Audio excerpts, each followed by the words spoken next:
மனம் இருந்தால் பறவை கூட்டில் மான்கள் வாழலாம். வழி இருந்தால் கடுகுக்குள்ளே மலையை காணலாம். என்ன சொல்லு, கடுகுக்குள்ள மலையா, பறவை கூட்டுல மானா? மலையை மழை என்று உச்சரித்தால் முடிஞ்சது கதை.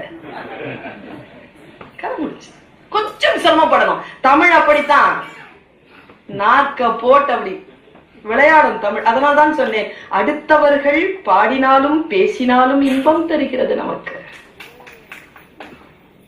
சொல் அன்பிலார் எல்லாம் தமக்குரியர், அன்புடையார் என்பும் உரியர் பிறர்க்கு. உன் எலும்பு இருக்கு இல்லையா, அதாவது தோல் தரலாம், சதை தரலாம், நரம்பு தரலாம், எலும்பு தர முடியுமா?